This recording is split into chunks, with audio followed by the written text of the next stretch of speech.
নমস্কাৰ হাবিবা পাকঘৰ ইউটিউব চেনেললৈ আপোনালোকক স্বাগতম জনাইছো। আজি ইউনিক ষ্টাইলত ঝালমুড়িৰ ৰেচিপি বনাম। প্ৰায় সকলো ঠাইতে ফেমাস এই ৰেচিপিটো।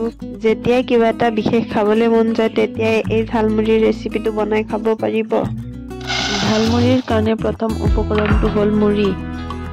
মোৰ মুড়িখিনি যিহেতু মচমচি আছিলে সেইকাৰণে মই গৰম কৰা নাই। আপোনালোকে মুড়িখিনি অলপ গৰম কৰি ল'ব। মুড়িৰ লগতে লৈ ললো বাদাম,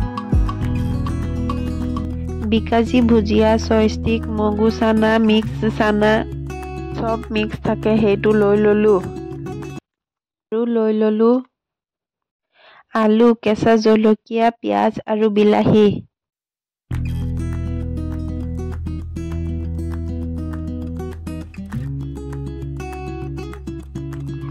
এতিয়া এটা এটাকে মিক্স কৰি ল'ম।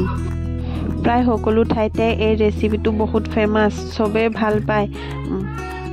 এই ৰেচিপিটোৰ কাৰণে আপোনালোকক বিশেষ এটা ট্ৰিক্স দিম। ঝালমুড়িৰ মছলা নিদিয়াকৈও এই ৰেচিপিটো বহুত ভালকে বনাই খাব পাৰিব। আৰু বিশেষকে ডাৱৰীয়া বতৰত আবেলি বিশেষ কিবা এটা খাব মন যায়, সেই তেতিয়াই এই ৰেচিপিটো বনাই খাবচোন।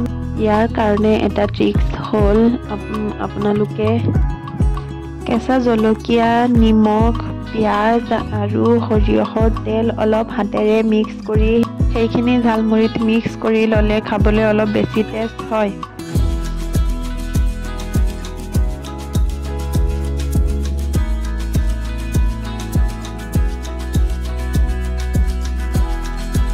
এতিয়া লৈ ল'ম সৰু সৰুকে কাটি থোৱা আলু, বিলাহী আৰু পিঁয়াজ।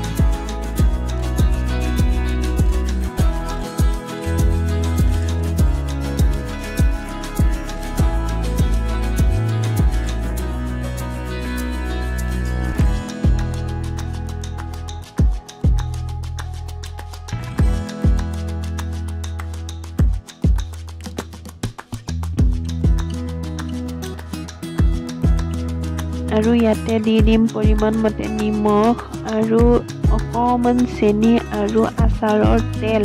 যিকোনো আচাৰৰ তেল হ'লে হ'ব, কিন্তু আচাৰৰ তেলটো দিলে বেছি ভাল হয়, গোন্ধটো ভাল লাগে। আৰু এইখিনি মিক্স কৰি আপোনালোকে প্ৰিয় মানুহক খাব দিবচোন।